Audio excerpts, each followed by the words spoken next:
பிடிச்சிச்சுன்னா ஒரு வேலைக்கு ரெவல்யூஷன் ஒன்று வந்துச்சு. போயிட்டு அவ்வளோதான், நம்ம ஃபேமிலியும் காலி, நம்ம அந்த பொண்ணுங்க நம்மள மாதிரி பொறுப்பாக இல்லை, புடலங்காவா இல்லை, கம்பெனி கூட பண்ணுற அளவுக்கு நம்ம கோலங்கெல்லாம் இருக்கிறோம். வணக்கம். ஒரு சொசைட்டிலேயோ இல்லை ஒரு சிஸ்டம்லேயோ ஏதாச்சும் ஒரு பிரச்சனை, ஏதாச்சும் ஒரு ப்ராப்ளம் அந்த மாதிரினா எப்படி முன்னாடி ஜென்ரேஷன், இந்த ஜென்ரேஷன், இதுக்கு அடுத்து உள்ள ஜென்ரேஷன் ஃபேஸ் பண்ணுறாங்க அப்படின்றத இன்றைக்கி நம்ம பார்க்க போகிறோம். இதுக்கு முன்னாடி உள்ள ஜென்ரேஷன் எடுத்து பார்ப்போம். அப்போ எல்லாருமே ஒரு கூட்டு குடும்பம் மாதிரி இருந்தாங்க. ஒரு வீட்டில் அண்ணன், தம்பி, அவங்க ஃபேமிலி எல்லாரோட ஃபேமிலியுமே ஒன்றாவே இருந்தாங்க. ஒரு வீட்டில் அட்லீஸ்ட் ஒரு 4 பேராச்சும் கூட பிறந்தவங்க இருப்பாங்க. அதில் மூத்த அண்ணன் இருப்பார், 2வது அண்ணன், கடைசி அண்ணன், அந்த மாதிரி 3 பேராச்சும் இருப்பாங்க. அதில் மூத்த அண்ணன் எப்படி இருந்தாலும் வேலைக்கு போவாங்க. 2வது அண்ணன் ஒன்று வேலைக்கு போவார், இல்லை ஊதாரியாக சுற்றிட்டு இருப்பார். ஆனால் ஒருத்தர் தான் வேலைக்கு எல்லாருமே வேலைக்கு போகணுன்ற அவசியம் அப்போ கிடையாது. யாராவது ஒருத்தர் வீட்டில் இருந்து வேலைக்கு போவாங்க. அவங்க எல்லாருமே குடும்பத்தை பார்த்துக்கிற அளவுக்கு காஸ்ட் ஆஃப் லிவிங் கொஞ்சம் கம்மியாக தான் இருந்துச்சு. அந்த டைமில் எல்லாருக்குமே சொந்த வீடும் ஆல்மோஸ்ட் லைஃப் கொஞ்சம் ஓகேவாக தான் இருந்துச்சு. இப்போ மாதிரி எல்லாருமே வேலைக்கு போயாகணும் அப்படின்ற அவசியம் அப்போ கிடையாது. அப்படி இருந்த டைமில் தான் ரெவல்யூஷன் ஒன்று வந்துச்சு. யார் அது பண்ணான்னு கேட்டிங்கன்னா, வேலைக்கு போகிற அண்ணன் கிடையாது. வேலைக்கு போகாமல் ஒரு அண்ணன் ஒருத்தர் இருப்பார்ல, அவர் தான் இந்த புரட்சின்னு ஆரம்பிப்பாங்க. இந்த புரட்சி ஆரம்பிச்சதுனால தப்புன்னு என்ன சொன்னீங்கன்னா, அப்படிலாம் ஒன்றும் கிடையாது. இப்போ ஜென்ரேஷன் நீங்கள் எடுத்து பார்த்தீங்கன்னா, நிறையா விஷயம் போராட்டம் பண்ணி, ரெவல்யூஷன் இது பண்ணி, எங்களுக்கு இது பிடிக்கல, எங்களுக்கு இது செட் ஆகலை, மக்களுக்கு கஷ்டமாக இருக்குன்னு சொல்லி நின்றவங்க அவங்க தான். அவங்க அந்த மாதிரி நின்று தான் நிறைய விஷயத்த நம்மக்கிட்ட கவர்மெண்ட் நிறைய இடத்த மாற்றிருக்காங்க. அதனால் இப்போ எல்லாருமே போராட்டம் பண்ணணும் அப்படின்றத நான் இங்கே சொல்லவே இல்லை. இதெல்லாம் ஹிஸ்ட்ரி நம்ம தெரிஞ்சுக்கணுன்றதுக்காக தான் சொல்கிறேன். அப்போது ஒரு அண்ணன் இருந்தார். அப்போ எல்லாருமே போராட்டம் பண்ணார். வீட்டில் ஒருத்தர் யாராச்சும் ஒரு பையனோ பொண்ணோ, பையன் மட்டும் இல்லை, பெண்களும் அப்போ போராட்டம்லாம் பண்ண தான் செஞ்சாங்க. நிறைய விஷயம் நமக்கு சேஞ்ச் ஆகிருக்கு. அதை நம்ம இன்றைக்கி அனுபவிச்சுட்டு இருக்கிறோம். அதுக்கப்புறம் தான் கவர்மெண்ட் ஒன்று எடுத்துகிட்டு வந்துச்சு. இது அவங்க எதிர்ச்சியாக பண்ணதா, இல்லை இது பண்ணி பண்ணதான்னு எனக்கு வேணுன்னே பண்ணதாலாம் எனக்கு தெரியல. ஒவ்வொரு ரேஷன் கார்டுக்கும் ஒரு சலுகை அப்படின்ற மாதிரி கொடுத்தாங்க. ரேஷன் கார்டுக்கு சலுகைனா ஒரே வீட்டில் 4 குடும்பம் இருந்துச்சுன்னா எப்படி சலுகை இதாகும்? அப்போ எல்லாருமே ரேஷன் கார்டு சலுகைக்காகவே பிரிஞ்சு போனாங்க. அதுக்கப்புறம் அப்பா அம்மா கூட சண்டை, இந்த ஃபேமிலி ஏதாவது சுச்சுவேஷன், அந்த மாதிரி ஒரு சில பிரச்சனைகளையும் எல்லாருமே அப்போ உள்ள ஜென்ரேஷன், இப்போ உள்ள ஜென்ரேஷனாக பேரண்ட்ஸ் புரிஞ்சுக்கிற அளவுக்கு இல்லை. அப்போ உள்ள ஜென்ரேஷன் சுத்தமாக புரிஞ்சிருக்க மாட்டாங்க. இதுதான் பிரச்சனை அப்படின்ற மாதிரி எல்லாருமே வீட்டை விட்டு எல்லாம் வெளியே போக ஆரம்பிச்சது. வெளியே போக ஆரம்பித்ததுக்கப்புறம் தான் ஆரம்பிச்சிச்சு எல்லாருமே வேலைக்கு போகணும் அப்படின்றது ஒரு கட்டாயமாச்சு. அப்போது 5 அண்ணனுங்க எல்லாருமே ஒன்றா கூட இருந்தப்போ ஒரே ஒரு சொந்த வீடு தான் இருக்கும். அந்த சொந்த வீடு அவங்க வீடுன்னு சொல்லி எல்லாருமே இது பண்ணிக்கிட்டாங்க. பட் இப்போ தனித்தனியாக ஒரு லைஃப்னு ஒன்று போகிறப்ப அவங்களுக்கு சொந்த வீடுன்னு எதுவுமே கிடையாது. அப்படியே தூக்கி கடலில் தூக்கி போட்ட மாதிரி தான். அவங்களே ஒரு புதுசாக ஒரு லைஃப்பை ஸ்டார்ட் பண்ணணும். ஒரு வீடு வாங்கணும், எப்படி இருந்தாலும் ஒரு வேலைக்கு போகணும். வேலைக்கு போகணுன்றதே அப்போ ஒரு பெரிய விஷயமா. ஏன்னா மூத்த அண்ணன் தான் வேலைக்கு போயிருப்பாங்க, யாரும் வேலைக்கு போயிருக்க மாட்டாங்க. ஸோ இவங்க வேலை தேடுறது ஆரம்பிச்சிருக்கணும். அதுக்கு நல்லா படிச்சிருந்தா தான் வேலையும் கிடச்சிருக்கும். அப்போ ஒரு வேலைக்கு போவாங்க. ஏதோ ஒரு கிளர்க் வேலையோ, ஒரு மிஷின் ஆப்ரேட்டரோ ஏதோ ஒரு வேலைக்கு போயிருப்பாங்க. ஃபஸ்ட்டு ஒரு வீட்டில் இருக்கிறப்போ ஒரு தண்ணி பில்லு, ஒரு கரண்ட்டு பில்லுன்ற மாதிரி முடிஞ்சிருக்கும். இப்போ தனி கரண்ட் பில்லு, தனி தண்ணி பில்லுன்னு ஆரம்பிச்சிருக்கோம். அடுத்து அப்படியே தனியாக ஒரு லேண்டு ஒன்று வாங்குறது, அது இதுன்னு எல்லாமே இப்போ அதிகமாக இருக்கும். ஒரு வீடு, லேண்டு இதெல்லாம் வாங்குறதுக்கு அட்லீஸ்ட் ஒரு 2 ஜென்ரேஷனாச்சும் தேவைப்படும். ஆவரேஜாக ஒரு 2 ஜென்ரேஷனாச்சும் தேவைப்படும். நார்மலாக சில பேருக்கு ஒரு நல்ல பிஸ்னஸ் அமைஞ்சிருக்கும், இல்லை ஒரு வேலை கிடச்சிருக்கும், ஏதாவது கிளிக் ஆகிருக்கும். அவங்களாம் டக்குன்னு அப்பயே லேண்ட் வாங்கியிருப்பாங்க, வீடு வாங்கியிருப்பாங்க. ஆனால் நார்மலாக பார்த்தீங்கன்னா இதுதான் நடக்கும். அந்த ஜென்ரேஷன் வேலைக்கு போயிருப்பாங்க. அடுத்த ஜென்ரேஷனாக இருக்கிற நம்ம தான் ஐடி கம்பெனியில் ஏதோ ஒரு வேலைக்கு தெரியும், ஒரு மிஷின் ஆப்ரேட்டராக வேலைக்கு போய் நமக்கு வேலைக்கு போயிருப்போம். நம்ம எல்லாராலுமே உடனே லேண்ட் வாங்கிட முடியாது. ஏன்னா நம்மக்கிட்டையும் பெருசாக ஒன்றும் சொத்தும் கிடையாது, அசர்ட்டுன்னு ஒன்றும் கிடையவே கிடையாது. வாங்குறோன்னு ஆசைப்படுறப்ப என்ன பண்ணுவோம், எல்லாருமே இஎம்ஐக்குள்ளே தான் போக ஆரம்பிப்போம். இஎம்ஐக்குள்ளே போகிறோன்னா என்ன சும்மாலாம் இஎம்ஐ இல்லை, கல்யாணத்துக்கு இஎம்ஐ இல்லை, எஜுகேஷன் லோனு, வீட்டுக்கு லோனு, ஃபோனுக்கு, லேப்டாப்புக்கு, வண்டிக்கு, காருக்கு எல்லாத்துக்கும் இஎம்ஐ எடுக்க ஆரம்பிச்சிடும். ஆல்மோஸ்ட் சேலரின்னு பார்த்தீங்கன்னா வீட்டு வாடகைக்கு போகும், இல்லை லோனுக்கு போகும். மீதி எல்லாமே போக கையில் கொஞ்சம் தான் இருக்கும். இப்போ இஎம்ஐக்குள்ளே ஆட்டோமேட்டிக்காக ஒருத்தர் ட்ராப் ஆகிடுவோம். இஎம்ஐ அடைச்சி தான் ஆகணும், வீட்டு வாடகை கொடுத்து தான் ஆகணும், அவங்களுக்கும் கூட பிறந்தவங்க யாராவது அவங்கள பார்த்துட்டு தான் ஆகணும், அவங்களோட கல்யாணத்தையும் பார்த்துக்கணும், இவங்க கல்யாணத்தையும் பார்த்துக்கணும். மொத்தமாக ப்ரெஷரில் உட்காந்ததுனால இஎம்ஐ ட்ராப்புக்குள்ளே போய் எல்லாருமே விழுந்துட்டோம். ரீசெண்டாக ஒரு ரீல்ஸில் கூட எப்போயோ ஒன்று பார்த்துருந்தேன். ஏர்போர்ட்டில் ஃப்ளைட்டில் ஸ்பேஸ் பத்தலை, லெக்ஸ் பத்தலைன்னு சொல்லிட்டு ஒருத்தர் பிடிச்சிட்ட சீட்டை பிடிச்சி ஆட்டுவார். அப்போ பார்த்தீங்கன்னா இருக்கிற யாருமே அவருக்கு சப்போர்ட்டாக நிற்கவும் மாட்டாங்க, அவரை ஸ்டாப்பும் பண்ண மாட்டாங்க. எல்லாம் அப்படியே கங்கணம் கட்டின மாதிரி பார்ப்பாங்க. இது எப்படின்னா ஒரு படத்தில் கூட வருமே, நமக்கு யார் வம்புக்கும் போக தேவையில்லை, யார் தும்புக்கும் போக தேவையில்லை, நம்ம உண்டு நம்ம வேலை உண்டு இருக்கணுன்ற மாதிரி இருக்கணும்னு ஒரு டைலாக் வரும். அப்போ எல்லாருமே நம்ம சிரித்தோம். ஆனால் இப்போ நம்ம எல்லாருமே அப்படி தான் இருக்கோம்.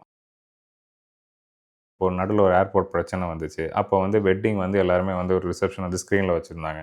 அதுக்கு எல்லாருமே என்ன சொல்லியிருந்தாங்கன்னா, இதெல்லாம் என்ன காமெடியாக இருக்குது, அப்படியே உங்களுக்குலாம் இது கல்யாணம் ஒரு அவசியமாக போஸ்ட்போன் பண்ணியிருக்க வேண்டியதானே அப்படின்னு சொல்கிறீங்க.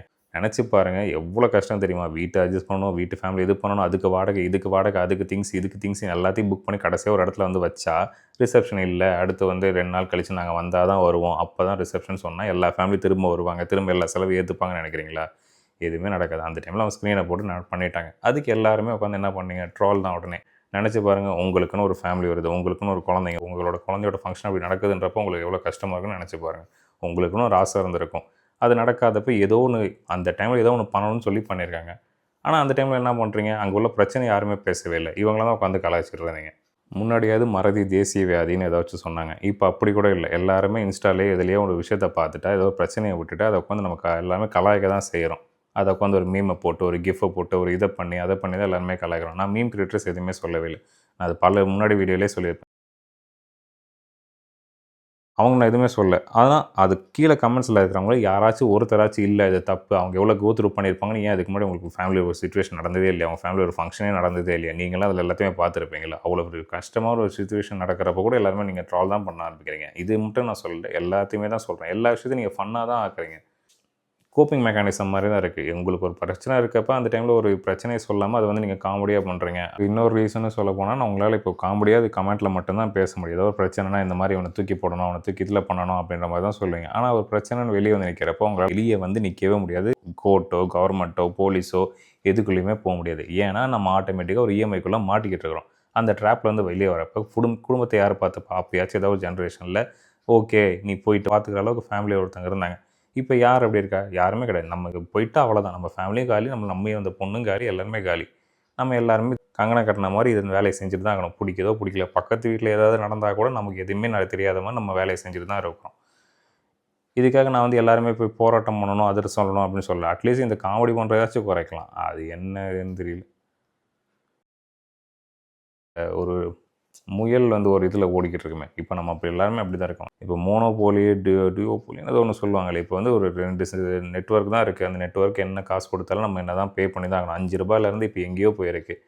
எல்லாமே நம்ம பே பண்ணிட்டு தான் இருக்கோம். அடுத்தடுத்து எல்லாமே அந்த மாதிரி தான் மாறிக்கிட்டு இருக்கு. ஆனால் நம்மளால் எதுவுமே பண்ண முடியல. ஏன் இவ்வளோ? ஏன் ஒரு கண்ட்ரியில் இப்போ மொத்தமாக ஒரு ஃபைல் வந்ததுனால மொத்தமாக எல்லாருக்குமே தெரியுது இது பெரிய பிரச்சனை. ஆனால் யாராலையும் வெளியே வந்து பேச முடிஞ்சா? யாராலையும் ஏதாச்சும் சொல்ல முடிஞ்சா? யாராலையுமே சொல்ல முடியாது. ஏன்னா எல்லாமே ஒரு ட்ராப்புக்குள்ளே மாட்டிக்கிட்டு இருக்கிறோம். யாராவது வெளியே வந்து நின்னா என்ன ஆகும்? அவங்கள தூக்கி ஜெயிலில் போடுவாங்க, அவங்கள தூக்கி அவங்கள கெரியரே போகும், அவங்க லைஃபே போகும். எல்லாருக்குமே ஒரு இதை போட்டாச்சு, இவங்க இதை தான் செய்யணும். இப்படி இருக்கிறப்போ இப்போ அடுத்த ஜென்ரேஷனாக இருக்கிற ஒரு ஜென்ரேஷன் வருது. அவங்க வந்துட்டு நம்மள மாதிரி ஒரு ட்ராப்பில் இல்லை, வீட்டை பார்த்துக்கணும், இது பார்த்துக்கணுன்ற மாதிரி இல்லை. ஏன்னா ஒரு ஜென்ரேஷன் இது பண்ணிடுச்சு, ஒரு அமௌண்ட்டை சேர்த்துடுச்சு. அவங்க இப்போ வந்து ஒரு அவங்க கட்டாயம் வேலைக்கு போய் தான் குடும்பத்தை பார்த்துக்கணும் அப்படின்ற ஒரு அவசியம் இல்லை. ஏன்னா இது வந்து ஒரு 80% தான் சொல்கிறேன். மீதி எல்லாருமே கஷ்டப்படுறதா இருக்காங்க. ஆனால் நம்ம கஷ்டப்பட்ட அளவுக்கு ஜென்சி அளவுக்கு இப்போ அவ்வளோ இல்லை.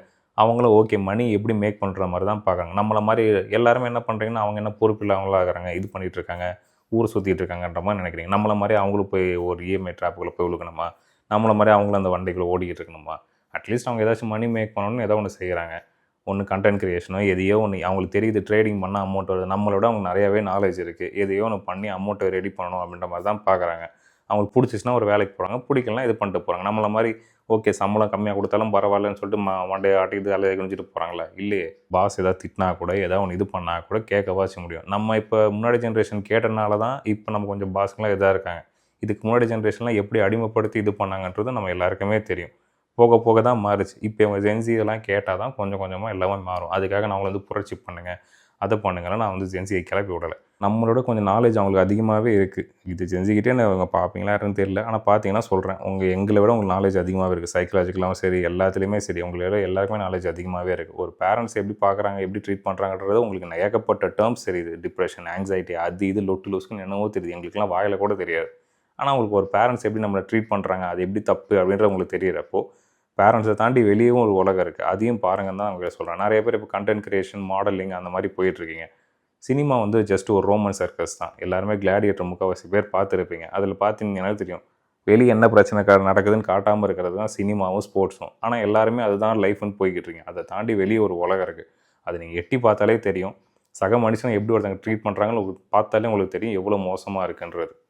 ஏன்னா இது ஏன் அதை பேசணும்னு நினச்சேன்னா, இப்போ A2D சேனலில் ஒரு வீடியோ பார்த்துருந்தேன். அவங்க வந்து ஒரு கம்ப்ளைண்ட்காக ஒரு ரைஸ் பண்ணியிருக்காரு. 1 மில்லியன் வியூஸ் போயிருக்கு. ஆனால் வந்துட்டு 14 பேர் தான் ஃபார்ம் ஃபில் பண்ணியிருக்காங்க. அதுலேயும் தப்பான ஒரு வீடியோ யாருமே ஃபேஸை ரிவீல் பண்ணி கூட போடல. அதுக்கு ரீசன் இதுதான். எல்லாருமே இஎம்ஐ ட்ராப்புக்குள்ள இருக்கோம். வெளியே வந்தால் கோர்ட்டு அது இதுன்னு போயாகணும். யாராலையும் பண்ண முடியாது. ஆனால் அட்லீஸ்ட் பண்ணுறாங்களே, ஒரு நம்மள மாதிரி ஒரு ட்ராப்பில் இல்லாத ஒருத்தங்களை வெளியே நிற்கிறாங்கல்ல, அவங்கள விடவாச்சும் செய்யுங்கன்னு தான் சொல்கிறேன். அவங்களையும் பிடிச்சி இழுக்காதீங்கன்றான். நம்மள மாதிரி பொறுப்பாக இல்லை, புடலங்காவா இல்லை, அதெல்லாம் எதுவுமே தேவையில்லை. அவங்க என்னத்தையோ பண்ணிட்டு போகிறாங்க, பண்ணிட்டு போட்டோம். அவங்களுக்கு தெரியுது, நம்மளை விட அவங்களுக்கு நிறையாவே தெரியுது. சில விஷயம் தப்பு செய்கிறாங்கன்றது நமக்கும் தெரியுது. ஆனால் அவங்க ஒரு ஸ்டேஜில் புரிஞ்சுப்பாங்க. நம்மளும் 25 வயசில் அப்படி பெரிய அறிவாளியாகவும் யாரும் இல்லை. 25 வயசில் நம்ம எவ்வளோ கேவலமாக தான் நமக்கும் தெரியும். இப்போ தான் நம்ம மாறி இருக்கோன்ற மாதிரி அவங்களும் கொஞ்ச நாள் கழித்து மாறுவாங்க. அது வரைக்கும் அவங்கள போட்டு இது பண்ணாதீங்கன்னு தான் சொல்கிறேன். நம்மள மாதிரி அவங்களையும் பிடிச்சி ட்ராப்பில் இழுக்காதீங்க. ஒரு ஃபேஸை கூட காட்டுற அளவுக்கு, ஒரு கம்பெனி கூட பண்ணுற அளவுக்கு நம்ம கோழைங்களாக இருக்கிறோம். அவங்களாச்சும் கொஞ்சம் நல்லா இருக்கட்டும். அவ்வளோதான். நன்றி.